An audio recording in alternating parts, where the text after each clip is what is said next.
It's called gypsum board, or drywall, and the chances are your walls and ceilings are made of it. It's replaced plaster as the wall material of choice.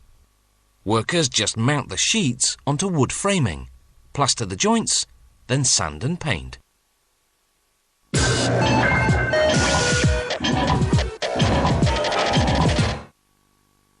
Gypsum is a natural mineral. Since ancient times, it's been mined to produce gypsum plaster. In fact, there's gypsum plaster in Egypt's pyramids. In 1894, a man by the name of Augustine Sackett patented a board made of gypsum, which he called plasterboard.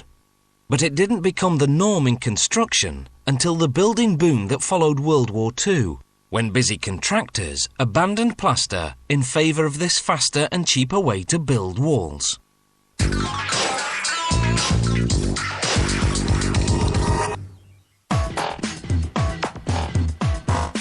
The process of making gypsum board begins at the quarry, where crews mine gypsum, a soft rock. The loaders dump their haul into what's called an apron. The apron channels the gypsum onto a conveyor, breaking up the big chunks along the way. From there, it's into a giant rotating drum. Within 8 minutes, this hot air rock dryer removes 5 to 10% of the moisture, turning the gypsum white. Next stop is a gas-fired silo, called a kettle. It cooks the gypsum at 150 degrees Celsius until most of the remaining moisture evaporates.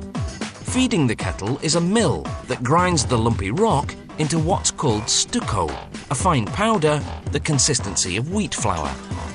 In a mixing tank, meanwhile, workers combine water with several powdered chemicals and minerals and a chemical soap.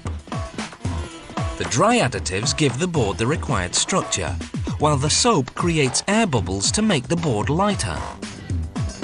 In a separate machine, they mix the stucco with an accelerator to make the gypsum set faster.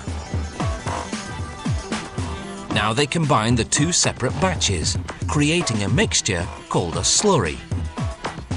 Now they'll form it into a gypsum board, which is basically a slurry sandwich.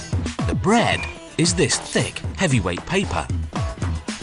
As the roll unwinds, creaser wheels, as they're called, score a line about 3 centimeters from both edges. Then a machine evenly spreads the slurry, like a sandwich filling, between the top and the bottom sheets of paper. Next comes the paper folding operation, which is a company secret and off-limits to our cameras. They fold the edges along the score lines, the bottom edges upwards, the top ones downward, gluing them over the bottom ones to trap the slurry inside. Drops of water smooth out any ridges, ensuring a smooth and even fold. This forms plates, then shapes the folded edges into straight sides.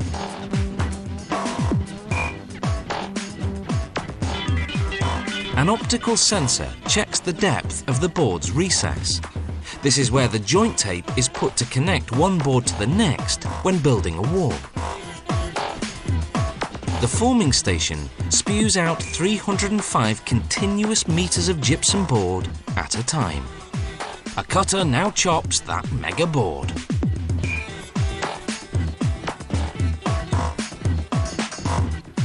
As the boards exit the cutter, automated prongs flip them to recess side up. Since the recess side will be the wall surface, the factory doesn't want to risk damage by having it travel face down on the rollers that lead to the drying station.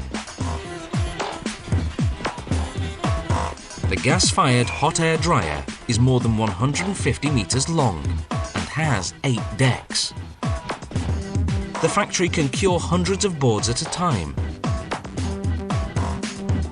It takes 40 minutes to move through the dryer's 4 temperature zones, which start at 350 degrees Celsius and get progressively cooler. The boards are sold in pairs, so the machinery stacks them in twos, then tapes them together. The tape bears the brand name as well as the size and thickness of the board. Standard sizes range from 2.5 to just over 4 meters in length.